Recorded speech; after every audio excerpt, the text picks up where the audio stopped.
नमस्कार। चलिए आज एक बहुत ही अनोखे सफर पर निकलते हैं। हम जाने वाले हैं एक ऐसी दुनिया में जो किसी हलचल भरे महानगर, एक मेट्रोपोलिस से कम नहीं। और ये दुनिया बसी है हमारे अंदर, एक अकेली जिंदा कोशिका के भीतर। तो अपनी इस यात्रा को हम एक बड़े सवाल से शुरू करते हैं। कभी सोचा है कि हमारे अंदर जो ये खरबों कोशिकाएं हैं, इन नन्हे नन्हे शहरों को कौन साफ रखता है? कौन इन्हें लगातार ऊर्जा देता रहता है ताकि ये अपना काम कर सके? तो हमारे टूर का पहला पड़ाव है कोशिका का सैनिटेशन डिपार्टमेंट, यानी इसका सफाई और रिसाइकलिंग विभाग। यहां हमारी मुलाकात होगी एक बहुत ही जरूरी कोशिकांग यानी सेल ऑर्गेनल से, जिसका नाम है लाइसोसोम। तो ये लाइसोसोम है क्या? आसान भाषा में कहें तो ये कोशिका का रिसाइकलिंग सेंटर और सिक्योरिटी गार्ड दोनों हैं। इसकी असली ताकत छिपी है इसके अंदर भरे हुए शक्तिशाली पाचक एंजाइम्स में। और इसके काम देखिए कितने कमाल के हैं।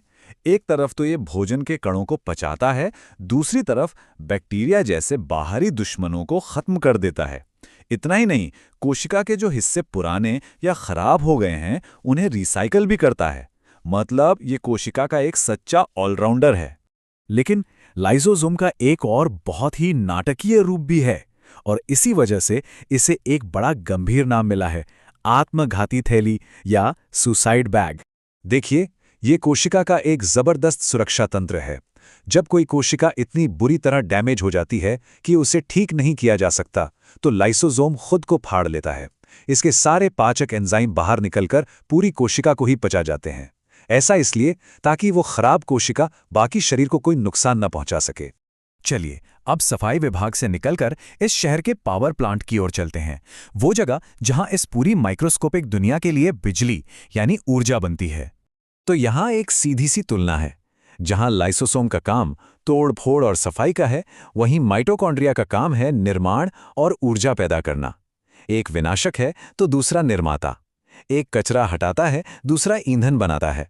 तो मिलिए माइटोकॉन्ड्रिया से। इसे सूत्र कणिका भी कहते हैं। यह है हमारी कोशिका का असली पावर हाउस, जो हमारे हर काम, हर एक हरकत के लिए जरूरी एनर्जी पैदा करता है। माइटोकॉन्ड्रिया की बनावट भी बड़ी अनोखी है। इसकी जो अंदर की झिल्ली होती है उसमें बहुत सारे मोड़ होते हैं। इन मोड़ों को क्रिस्टी कहते हैं, और इनकी वजह से ऊर्जा बनाने के लिए बहुत ज़्यादा सरफेस एरिया मिल जाता है। यही इसकी ज़बरदस्त एफिशिएंसी का राज है। और अब एक बहुत ही हैरान करने वाली बात, माइटोकॉन्ड्रिया बाकी कोशिकांगों से बिल्कुल अलग है। क्यों? क्योंकि इसका अपना खुद का डीएनए होता है, बिल्कुल वैसे ही जैसे कोशिका के न्यूक्लियस यानी उसके कंट्रोल सेंटर में होता है। यही नहीं, इसके पास प्रोटीन बनाने के लिए अपने खुद के राइबोसोम भी होते हैं। ये सारी चीज़ें इसे एक तरह की आज़ादी देती हैं। ऐसा लगता है मानो ये कोशिका के अंदर एक और छोटा सा जीव रह रहा हो। अच्छा, तो माइटोकॉन्ड्रिया ये सारी ऊर्जा बनाता तो है, पर इसे स्टोर कैसे करता है और ज़रूरत पड़ने पर रिलीज कैसे करता है? इसके लिए ये एक खास मॉलिक्यूल का इस्तेमाल करता है, और वो मॉलिक्यूल है एटीपी यानी एडेनोसिन ट्राइफॉस्फेट। इसे आप कोशिका की एनर्जी करेंसी या रिचार्जेबल बैटरी समझ सकते हैं। कोशिका में कोई भी काम करना हो तो खर्चा एटीपी में ही होता है। देखिए ये बैटरी चार्ज कैसे होती है। जब इसमें सिर्फ एक फॉस्फेट होता है तो ये है एएमपी यानी डिस्चार्ज बैटरी। जब ऊर्जा डालकर इसमें दूसरा फॉस्फेट जोड़ा जाता है तो ये बन जाता है एडीपी यानी आधी चार्ज हुई बैटरी। और जब तीसरा फॉस्फेट जुड़ता है तब जाकर यह बनता है एटीपी, एक फुली चार्ज बैटरी जो इस्तेमाल के लिए तैयार है। और ये एटीपी बनाने की प्रक्रिया कहलाती है कोशिकीय श्वसन या सेल्यूलर रेस्पिरेशन। इसी प्रोसेस के जरिए हमारा खाया हुआ खाना और हमारी ली हुई सांस इस्तेमाल करने लायक ऊर्जा में बदलती है।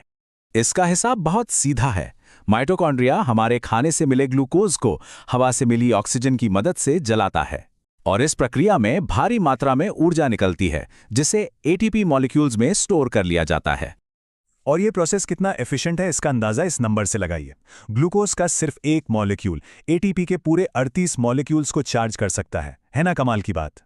चलिए अब थोड़ा पीछे हटकर इस पूरी आत्मनिर्भर दुनिया की एक बड़ी तस्वीर देखते हैं।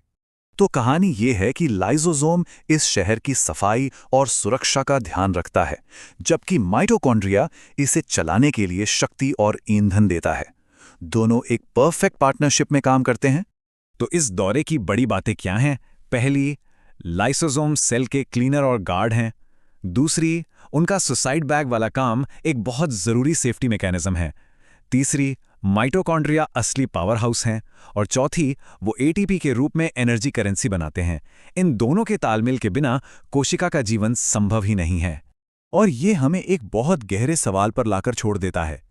अगर एक अकेली नन्ही सी कोशिका इतनी ज्यादा जटिल और आत्मनिर्भर हो सकती है, तो यह खुद जीवन की यानी लाइफ की प्रकृति के बारे में हमें क्या बताती है? सोचने वाली बात है।